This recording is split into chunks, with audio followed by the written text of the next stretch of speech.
και δυο κοριτσόπουλα, μαστόρι βασιλιάδες Τσοτικά και Νευριδόπουλο, συναντήθηκαν μια φορά μετά και έναν καιρό σε ένα δάσος μαγικό. Εκεί έκανε αιώνιο καλοκαιρινό. Ιούνιος ήταν ο μήνας και στην αρχαία πόλη της Αθήνας ο βασιλιάς της Θεάς ετοιμαζόταν να παντρευτεί την Νικολή, μια Αμαζόνα σακουστή.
Κοίτα, παιδί μου, εγώ Άγγλος άνθρωπος είμαι και ορισμένα πράγματα ίσως να μην τα ξέρω καλά.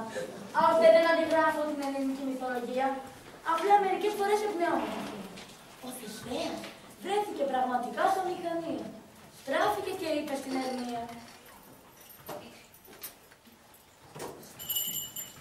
Ο Δημήτρης είναι άξιος νέος. Ναι, μου αρέσει όταν είναι πιο ωραίος. Ο Δημήτρης έχει τον πατέρα στη συγκατάθεση. Μα με τον παντρευτό δεν έχω καμία διάθεση. Τότε ο Θησπέας που την Ερμία είχε συμπαθήσει έψαχνε να βρει αλήθεια. 4 μέρες σου δεν να σκεφτείς.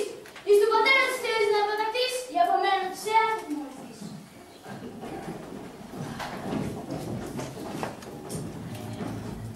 Δημήτρη, αθλιωτέρας, πώς σε αγαπάει η Ερμίας ο πατέρας, ας σε μένα την Ερμία την ωραία, εσύ παντρεύεσαι τον Αιγαία.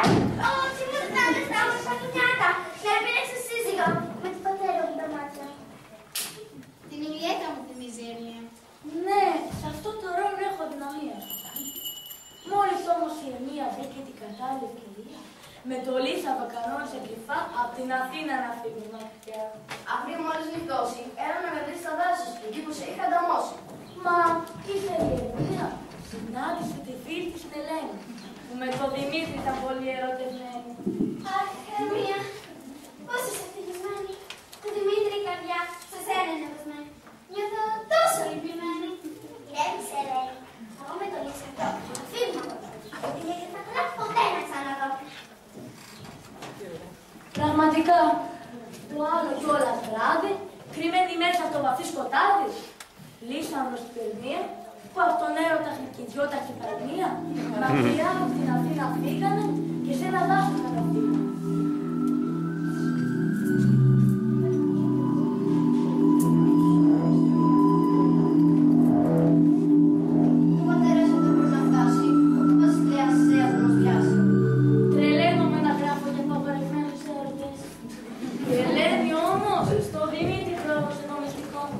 Νομίζοντας πως έτσι στην Ερμία θα έκανε κακό.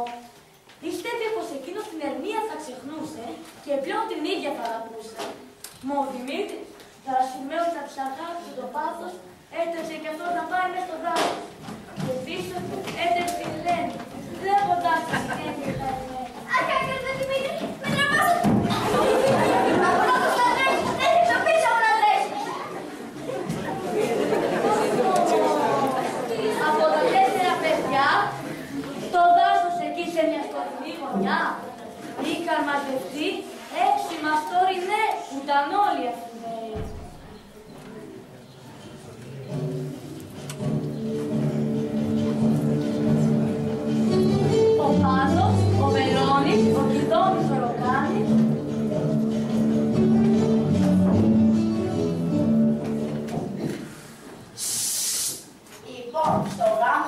Μεσαία θα παίξουμε παράσταση σπουδαία. Θα είναι τραγωδία, αλλά θα μοιάζει εντελώς με κομμωδία. Με περιμένετε να τέχω. Πες μου, τι ρολόι. Γιατί έχουν τέτοια περίεργα ονόματα. Ο Βελώνης ήταν ράφτης, ο Καζάνης γραμματής, και όσο για το Φυσούνι, επιδιορθωτής Φυσερών. Και για το Σαλφάτο φαντασία σου να δουλέψει. Εσύ Βελώνη θα κάνεις τη μητέρα, και εσύ Κιδώνη θα κάνεις τον πατέρα. Εσύ Πάτο η Φαμπή, ξέρω θα κάνεις τον πύρανα, τον αγωνιστή. Και εσύ Φυσούνι θα μιλάς με ψηλή φωνούλα και θα παίξεις μια κοπέλα ομορφούλα. Πώς όμως θα παίξουν τις γυναίκες αφού είναι άντρες. Στο αρχαίο θέατρο όλους τους ρόλους τους έπαιζαν άντρες. Έτσι γινόταν και στην εποχή μου. Μα με άρχισε να έχω λίγα γένεια. Και να παίξει κοπέλα με τα χτένια. Δεν ήταν όμως μόνο αυτοί που στον τάφο είχαν μαζευτεί. Εκείνο το βράδυ του Καλοκαιριού, που έλαβε το φως του φεγγαριού, τους από το δέντρο της συστάδες, κρυφόντουσαν νερά και εξωτικά χιλιάδες.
Φυσικά και υπάρχουν.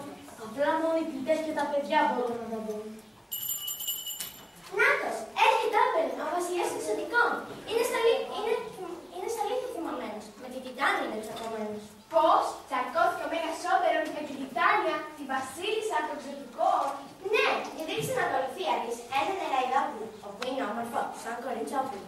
Και όποιον ζήτησε στη δικιά του ακολουθία να το πάρει. Μα η Τιτάνια δεν θέλει να του κάνει αυτή τη χάρη. Καλύτερα όμως, εμείς να απομακρυνθούμε. Σε λίγο αυτοί οι δύο θα συναντηθούν και μπορεί ξανά να τσακωθούμε.